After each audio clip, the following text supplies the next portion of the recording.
आजको भिडियोमा हामी एक धेरै इम्पोर्टेन्ट इन्भेस्टमेन्ट अप्सनको बारेमा कुरा गर्न गइरहेको छौं, म्युचुअल फन्ड। यो भिडियो सबै बिगिनर्सको लागि हो, जसले म्युचुअल फन्ड के हो, म्युचुअल फन्डले कसरी काम गर्छ र इन फ्युचर म्युचुअल फन्डले कसरी रिटर्न दिन सक्छ। म्युचुअल फन्डमा कसरी इन्भेस्ट गर्न सकिन्छ, आउनुहोस् जानौं यस भिडियो मार्फत सिम्पल शब्दमा। त्यसैले भिडियो पुरा हेर्नुहोस्, यो तपाईको फ्युचर बदलाउने पावर म्युचुअल फन्डमा रहेको हुन्छ। स्वागत छ तपाईलाई मार्केट नलेज च्यानलमा एकपल्ट फेरि। म्युचुअल फन्ड भनेको के हो? म्युचुअल फन्ड भनेको एउटा कलेक्टिभ इन्भेस्टमेन्ट हो, जसमा धेरै पब्लिकले आफ्नो पैसा एकै ठाउँमा इन्भेस्ट गरेको हुन्छ अनि यो पैसा एकजना एक्सपर्टले म्यानेज गर्छ, जसको नाम हो फन्ड म्यानेजर। फन्ड म्यानेजरले त्यो पैसा स्टक, बन्ड, गोल्ड या गभर्नमेन्ट सिक्युरिटिजमा इन्भेस्ट गर्छ। सिम्पल कुरामा भनौं भने तपाई पैसा दिनुहुन्छ, फन्ड म्यानेजरले इन्भेस्ट गर्छ, रिटर्न सबै इन्भेस्टरमा शेयर गरिदिन्छ या त डिस्ट्रिब्युट हुन्छ। यो एक low effort professionally manage investment. आउनुहोस् अब बुझौं बन्ड र गभर्नमेन्ट सिक्युरिटिज भनेको के हो। बन्ड भनेको के हो? लोनको एक फर्म हो जसमा तपाईले पैसा दिनुहुन्छ अनि गभर्नमेन्ट या कुनै कम्पनीले त्यो पैसा युज गर्छ र तपाईलाई इन्ट्रेस्ट सहित फेरि रिटर्न गरिदिनुहुन्छ। सिम्पल ल्याङ्ग्वेजमा भनौँ भने तपाई एउटा लेन्डर हुनुहुन्छ अनि गभर्नमेन्ट या कम्पनी एउटा बोरोवर। जेनरली बन्ड 4 प्रकारको हुन्छ: government bond, corporate bond, municipal bond र जिरो कुपन बन्ड। आउनुहोस् अब बुझौं गभर्नमेन्ट सिक्युरिटिज भनेको के हो। गभर्नमेन्ट सिक्युरिटिज भनेको सरकारले जनता वा संस्थाबाट पैसा उधारो लिनका लागि जारी गरेको कर्जापत्र हो, जसलाई डेब्ट इन्स्ट्रुमेन्ट पनि भनिन्छ। यो एक प्रकारको एग्रिमेन्ट हो जहाँ सरकारले तपाईसँग पैसा लिन्छ र त्यो पैसा इन्ट्रेस्ट सहित समय आएपछि इन्भेस्टरलाई रिटर्न गरिदिन्छ। यसलाई नै भन्छ fixed income instrument. Mutual fund कसरी काम गर्छ? जब तपाई म्युचुअल फन्डमा इन्भेस्ट गर्नुहुन्छ, तपाई युनिटहरू किनिरहनुहुन्छ। यो युनिटको भ्यालुलाई न्याब भनिन्छ, यानि कि नेट एसेट भ्यालु भनिन्छ। न्याब बढ्यो भने तपाईको पैसा पनि बढेर जान्छ, न्याब घट्यो भने तपाईको पैसा पनि घट्छ। यो सबै मार्केट पर्फर्मेन्स र फन्ड म्यानेजरको डिसिजनमा डिपेन्ड हुन्छ। म्युचुअल फन्डको रिटर्न मार्केट अनुसार अप्स डाउन हुन्छ, तर समयसँग यो एकदमै राम्रो रिजल्ट दिन्छ, स्पेशली लङ टर्मको लागि। अब बुझौं म्युचुअल फन्डको प्रकार। म्युचुअल फन्ड धेरै प्रकारको हुन्छ, जसमा पैसा कहाँ इन्भेस्ट गर्नुपर्ने त्यस इन्भेस्टरमाथि डिपेन्ड गर्छ। Number 1, equity mutual fund. यो फन्डले पैसा शेयर मार्केटमा इन्भेस्ट गर्छ। यो धेरै रिस्की छ, तर रिटर्न पनि धेरै दिन्छ। लङ टर्ममा पैसा डबल या त ट्रिपल पनि भएर जान सक्छ। नम्बर 2, डेब्ट म्युचुअल फन्ड। यो फन्डले पैसा बन्ड, गभर्नमेन्ट सिक्युरिटिज या ब्याङ्क फिक्स्ड इन्कममा इन्भेस्ट गर्छ। रिटर्न कम तर सेफ हुन्छ। Number 3, hybrid mutual fund.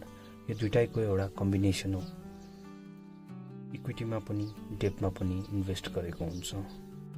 Risk र रिटर्न दुईटै ब्यालेन्समा लिएर अघि बढ्छ। तपाई आफ्नो रिस्क टोलरेन्स अनुसार फन्ड चुज गर्न सक्नुहुन्छ र इन्भेस्ट गर्न सक्नुहुन्छ। अब बुझौं म्युचुअल फन्डमा एसआइपी र लमसम के हो भनेर। एसआइपी भनेको सिस्टमेटिक इन्भेस्टमेन्ट प्लान हो। यो एकदमै पपुलर मेथड हो म्युचुअल फन्डमा इन्भेस्ट गर्नको लागि। एसआइपीमा तपाईले फिक्स अमाउन्ट जस्तै 500, 1000, 2000 हर महिना इन्भेस्ट गर्न सक्नुहुन्छ। यो मेथडले धेरै बेनिफिट हुन्छ। डिसिप्लिन आउँछ, हर महिना सेभ गर्ने ह्याबिट रहन्छ, मार्केट टाइमिङको टेन्सन हुँदैन। मार्केट अप्स हो या डाउन होस्, तपाईले कन्टिन्युअसली इन्भेस्ट गर्नुहुन्छ। रुपी कस्ट एभरेजिङ हुन्छ। कहिलेकाहीँ युनिट किन्दा रेट माथि अप भएर जान्छ, कहिले डाउन भएर जान्छ, तर लङ टर्ममा एभरेज प्राइस युनिट आउँछ। कम्पाउन्डिङको इफेक्ट तपाईले पाउन सक्नुहुन्छ। रिटर्नमाथि रिटर्न तपाईले एसआइपीको थ्रु कमाउन सक्नुहुन्छ।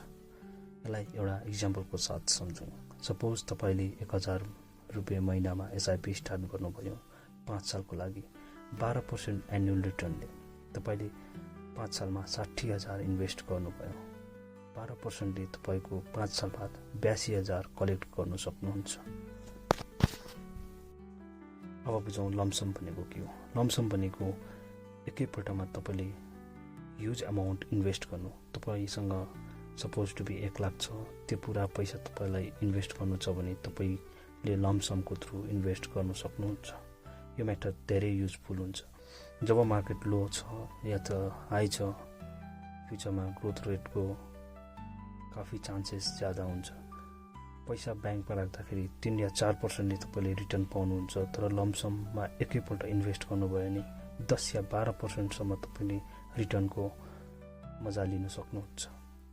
लमसममा मार्केट टाइमिङ इम्पोर्टेन्ट हुन्छ। जब मार्केट हाईमा छ त्यति बेला तपाईँले रिस्की पनि हुनसक्छ, जब लोमा छ तपाईँलाई फ्युचरमा गएर राम्रो रिटर्न मिल्न सक्छ।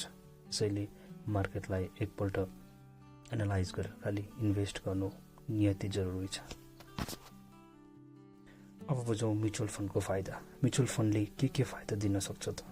डाइभर्सिफिकेसन, एकै पैसाले धेरै कम्पनीमा इन्भेस्ट हुन्छ, त्यही भएर रिस्क कम हुन्छ, रिटर्न पाउने हायर चान्सेस हुन्छ। प्रोफेसनल म्यानेजमेन्ट, एक्सपर्टले तपाईँको पैसा म्यानेज गरिरहेको हुन्छ। ट्रान्सपेरेन्सी, पोर्टफोलियो, न्याभ, चार्ज सबै ओपनली अभाइलेबल हुन्छ। लिक्विडिटी, जब चाहियो त्यति बेला पैसा तपाईँले विथड्र गर्न सक्नुहुन्छ। ट्याक्स बेनिफिट, कुनै म्युचुअल फन्ड जस्तै ELSS मा ट्याक्स सेभिङ पनि हुन्छ अन्डर सेक्सन 80C। म्युचुअल फन्डमा रिस्क अनि कुरा जसलाई ध्यान दिनुपर्छ। यस mutual fund is the smartest way to invest, तर 100% सेफ हुन्छ भन्ने कुनै ग्यारेन्टी हुँदैन। यो मार्केटसँग लिङ्क छ।